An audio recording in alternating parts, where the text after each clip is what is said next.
Hi, this is Taurus McBride, and I'm here today with my good friend Rodney Washington. Rodney, can you tell me a little bit about yourself? I've been a stationary engineer now for 10 years. I've been in the field probably about 30 plus. How did you actually enter into the field? I was finding myself, just like in a rut. I couldn't find my niche, so to speak, as far as in the working class. So somebody suggested, why don't you go to school for refrigeration? I said, you know what? I'm not doing anything else. Let me go and try it out. I don't think I was even working at the time.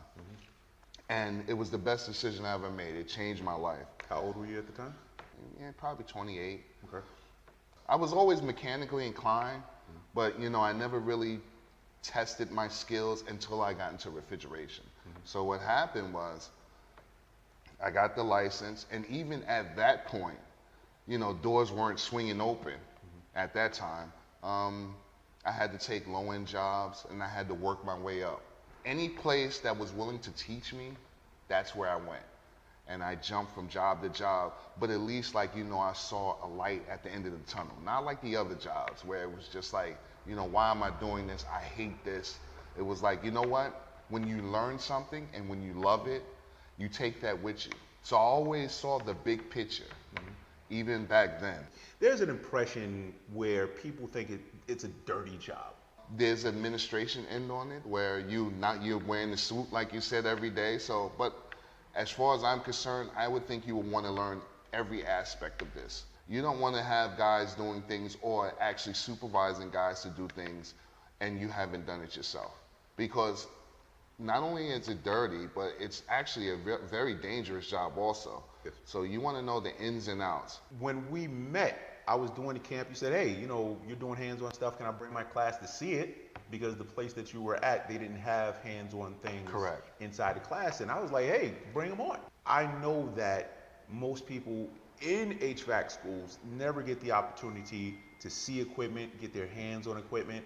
A lot of the students had questions. So they wanted to know, okay, I know about recovery. I know everything about recovery from a book or reclaiming or charging. Can I see it? I took them to Taurus's camp. They learned actually how to recover, all of the aspects of the things that they were asking questions about.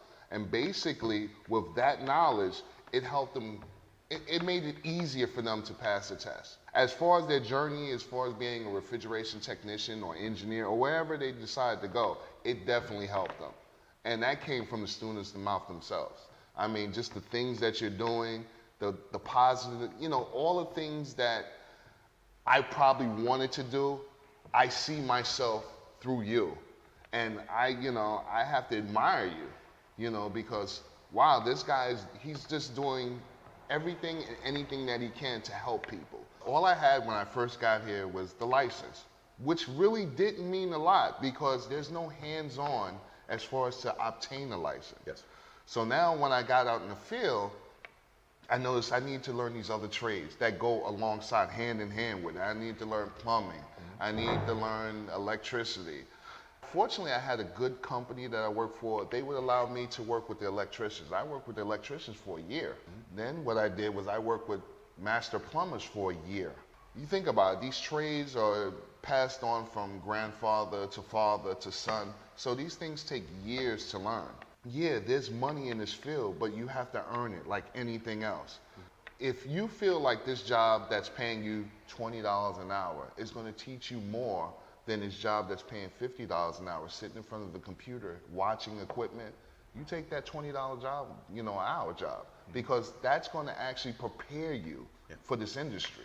I know guys who love computers. Guess what? You can be a thermostat repairer. You can actually create programs that operate machinery. Yes. There's people who like electricity. There's a title called Stationary Engineer Electric that deals totally with electricity. So there's different aspects of this field depending on what you like. You don't have to think of it as, I don't want to get dirty, I don't want to work. You can go a different avenue. I can't thank you enough for the time, and hopefully we'll do this again soon. Oh, and like I said, I wish you all the best.